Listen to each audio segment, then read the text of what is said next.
Sepasang suami istri atau pasutri penggiat kuliner di Kabupaten Ciamis, Jawa Barat diciduk polisi dari Polsek Cikoneng pada Kamis 31 Maret 2022. Suami istri inisial DSS dan LCP warga Dusun Awisari, Desa Cikoneng, Kecamatan Cikoneng, Kabupaten Ciamis tersebut diamankan lantaran diduga menipu puluhan korban dengan modus arisan bodong. Awalnya korban tertipu dengan unggahan DSS di media sosial Facebook yang dikenal sebagai Miss Cookies. Dalam laman Facebooknya, DSS menjual berbagai produk kuliner mulai dari ayam geprek sampai kue kering harga 15 ribuan. DSS dan suaminya LCP berpenampilan agamis dan kerap mengunggah status religius. Saat DSS membuka arisan pun banyak peminat yang mendaftar. Arisan yang dibuka senilai 10 juta, 30 juta, dan 50 juta rupiah. Awalnya arisan yang dikelola Miss Cookies dengan nama Arisan Barokah tersebut berjalan lancar. Arisan Barokah bahkan sempat dibuka dalam beberapa grup. Baru pada tahun ketiga arisan berjalan ada beberapa kejadian yang janggal. Sampai akhirnya korban sadar telah tertipu. Apalagi saat salah satu peserta arisan yang namanya keluar saat kecolokan tidak menerima uang yang menjadi haknya. Begitu juga ada peserta arisan Miss Cookies lainnya yang menang arisan namun pembayarannya dicicil. Menurut DSS, pada tahun terakhir ia membuka arisan, peserta arisan belum full tapi sudah dijalankan. Ia juga berdalih saat pandemi COVID-19 usaha yang ia jalankan menurun, sehingga ia kewalahan dalam pengelolaan arisan.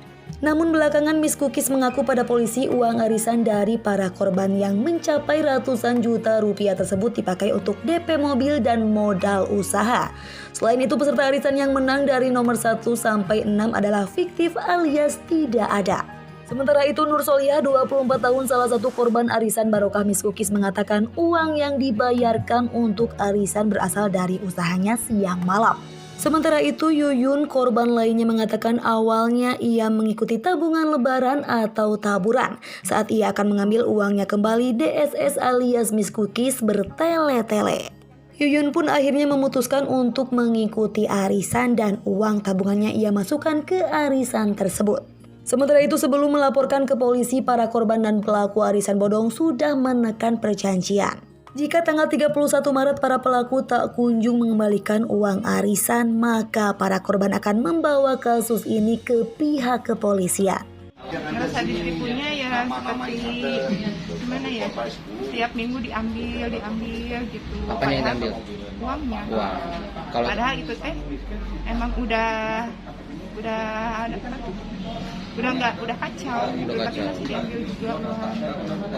Katanya itu kerugian berapa? Total 6 juta. Totalnya sih semuanya 11.600.000. 11.600.000. Ada arisan juga, ikut arisan baru 9 kali bayar. Jadi uangnya nggak ada ya? Nggak ada. Tadi ditanyain ke pelaku kemana katanya uang? Gimana? Ditanyain ke pelaku uangnya kemana katanya? Katanya sih dipakai proyek, Pakai proyek. nggak tahu pakai apa. Sementara itu, Kasih Humas Polres Ciamis Ibtu Magdalena membenarkan telah ada laporan dari para korban arisan bodong yang melibatkan pasutri penggiat kuliner Ciamis. Karena kasusnya masih lidik, jadi sementara masih menunggu jumlah korban. Saat ini LCP suami pelaku masih berada di Polres Ciamis, sementara DSS alias Miss Cookies dipulangkan lantaran masih menyusui bayinya yang baru 3 minggu. Ferry, Harapan Rakyat, Ciamis.